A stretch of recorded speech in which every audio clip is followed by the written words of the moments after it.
A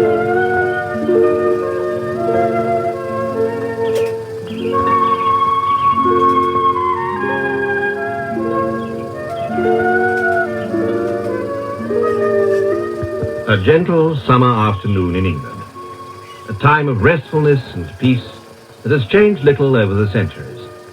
It was in countryside much like this that King Arthur's knights first established traditions of chivalry, honour, gentleness and courtesy that were to become part of our heritage. This legendary chivalry of Arthur's court produced the quiet, gentle behaviour, the innate courtesy that is the hallmark of Englishmen today.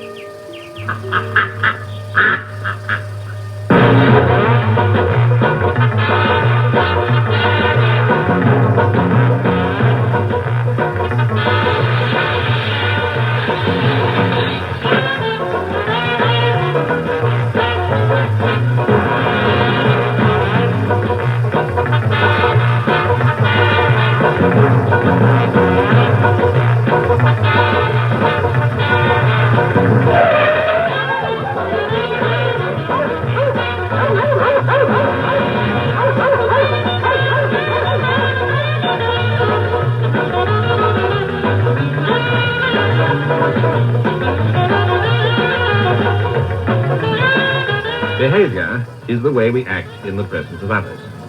That scene was exaggerated, of course. But it does show that behaviour, like the common cold, is infectious. Behaviour patterns are born in all of us, and we all have a sort of built-in mechanism that makes us behave either well or pretty badly when the other chap sparks us off. But the way in which we react to each other and behave tends to change as we grow older, as we meet more and more other people. In the broadest sense, the kind of world in which we live is the result of man's behaviour towards his fellow men. Yet have you ever thought we tend almost always to use the word behaviour with reference to the very young? But children grow up. The dreadful day when we realise our mortality comes all too soon.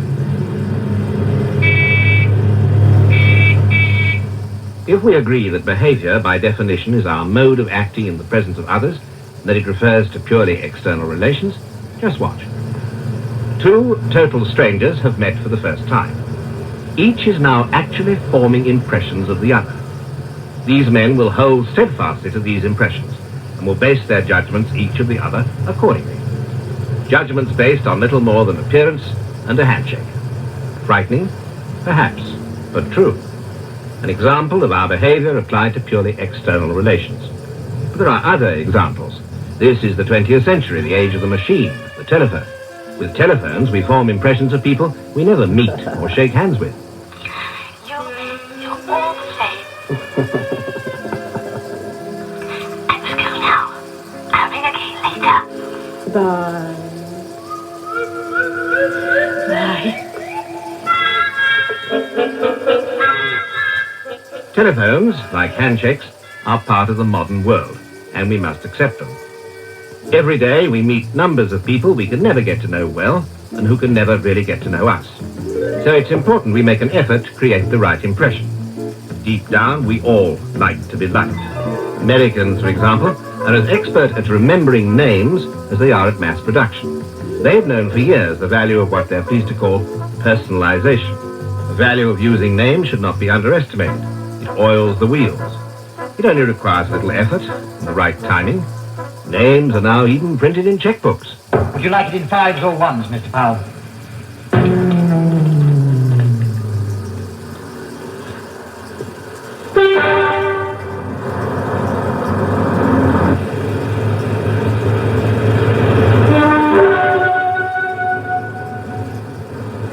Proper behaviour is unrelenting in its demands. There's no shortcut. It starts when we get up in the morning, perhaps with punctuality, and continues throughout the day, every day. Bad behaviour, as we've seen, is infectious and can be transmitted at lightning speed. But good behaviour will also rub off on those around us. Within an organisation, good behaviour should not only be directed towards our customers, but also to inter-staff relationships. If the house itself is in order, this feeling will soon transmit itself to the world outside. Invariably, the right kind of approach stems from the top. a responsibility that many of us will one day have to shoulder. We all make mistakes, we're all human. But there are right and wrong ways of pointing out these mistakes to others, especially if they happen to be our juniors, just as there are right and wrong ways to delegate authority, responsibility, and work, or, for that matter, to answer and use the telephone. Hello. Oh, for heaven's sake, hang on a minute. Yes, dear me. Surely we can do better than that. Good morning. Barclays Bank New High Street branch. Can I help you? There, you see? Yes. Good behavior at work. Yes. That's more like it. But of course, behavior is not the whole story.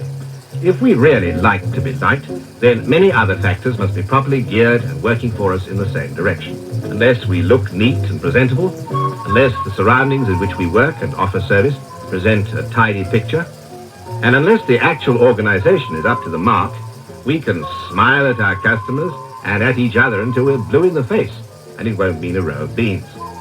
Appearance, grooming, tidiness, apologizing when customers have been kept waiting.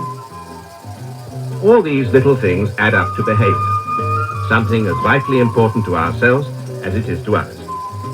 Like many really important things made up of lots of pieces, some or all are often neglected, or worse, taken for granted.